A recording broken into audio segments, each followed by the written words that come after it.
தற்போது கிடைக்கப்பெற்ற முக்கிய தகவல் ஓபிஎஸ் போட்டியிடும் தொகுதி அறிவிப்பு.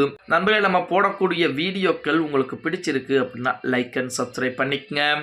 தமிழகத்தை பொறுத்த வரைக்கும் ஒவ்வொரு அரசியல் கட்சிகளுமே மிகப்பெரிய வேலைப்பாடுகளை பார்த்துருக்காங்க. அதாவது எப்படியாவது இந்த முறை நாங்கள் வெற்றி விட வேண்டும், எங்களுக்கு கடந்த முறையை விட இந்த முறை அதிகப்படியான தொகுதிகள் என்பது வேண்டும் அப்படின்னு சொல்லி ஒவ்வொரு கூட்டணியிலுமே ஒவ்வொரு அரசியல் கட்சிகளுமே அதற்குரிய பேச்சுவார்த்தைகளும் புறம் பேசிக்கிட்டு இருக்காங்க.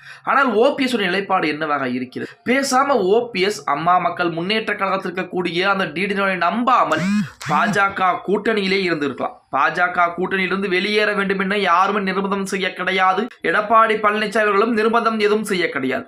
எனக்கு மதிப்பு மரியாதை என்பது கிடைக்கல, நான் அமித்ஷாவை சந்திக்க நினைத்தால் மோடி சந்திக்க நினைத்தால் வாய்ப்பு கொடுக்கல அப்படின்னு சொல்லி டிடிவியினுடைய பேச்சை கேட்டுக்கொண்டு நமது ஓபிஎஸ் வெளியேறினார். ஆனால் இன்று நிலைமை என்னவாக இருக்கிறது?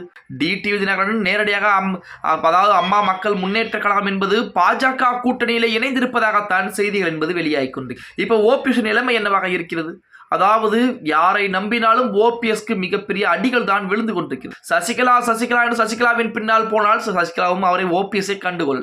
ஓபிஎஸ் அவர்களை பொறுத்த வரைக்கும் சசிகலாவை நீக்கியதே ஓபிஎஸ் அப்படின்னு தான் சொல்லியாகணும். ஏன்னா தர்ம யுத்தம் என்பது யாருக்கு எதிராக நடத்தினார்? அந்த நேரத்தில் தான் சசிகலா அம்மையார் சிறைச்சாலைக்கு செல்ல எடப்பாடியுடன் கைகோர்த்து நமது ஓபிஎஸ் செய்த வேலையினால் தான் சசிகலாவும் டிடி தினகரனும் அதிமுகவிலிருந்து வெளியேற்றப்பட்டார்கள். இப்படிப்பட்ட ஒரு சூழலில் ஓபிஎஸ் என்ன செய்ய போகிறார்?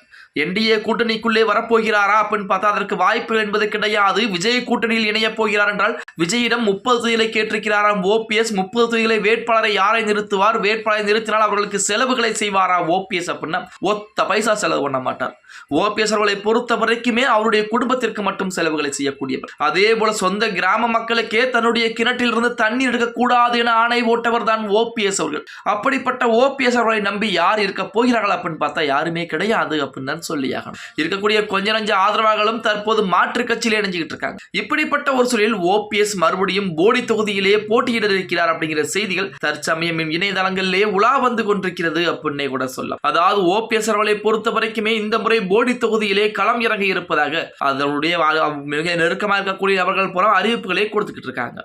போடியில் நமது ஓபிஎஸ் அவர்கள் போட்டியிட்டு அவர் இதற்கு முன்னாடி போட்டியிட்டு அந்த அதாவது மற்ற பக்கத்தில் இருக்கக்கூடிய மற்ற தொகுதிகளை தன்னுடைய மகனுக்கு ஒதுக்கி கொடுத்து நானும் என்னுடைய மகனும் வெற்றி வாய்ப்பை சூட வேண்டும் அப்படின்னு சொல்லி அதற்குரிய வேலைப்பாடுகளை மிக தீவிரமாக அந்த தொகுதியில் இருவரும் பார்த்து கொண்டிருக்காங்களாம். அதே போல ஓபிஎஸ் அவர்களை பொறுத்த வரைக்கும் தை பிறந்தால் வழி பிறக்கும், தை 1ஆம் தேதி கூட்டணி பற்றின அறிவிப்பு என சொன்னார். ஆனால் இன்று தை மாதம் 30 நாட்களுக்கு மேலாக இருக்கிறது. இதில் ஏதேனும் ஒரு நாள் நான் கூட்டணியை அறிவிப்பேன் அப்படிங்கிற மாதிரி அறிவிப்பை கொடுத்து கொண்டிருக்கிறார். அங்க கூட்டணி எதுவுமே பேச்சுவார்த்தை முடிவு வரலையே, அப்புறம் எப்படி ஓபிஎஸ் அறிவிப்பார் அப்படின்னா அதுவும் மிகப்பெரிய ஒரு கேள்விக்குறியாகத்தான் இருந்து கொண்டிருக்கிறது. ஓகே கைஸ், வீடியோ பிடிச்சிருந்தா மறக்காம லைக் அண்ட் சப்ஸ்கிரைப் பண்ணிக்கங்க.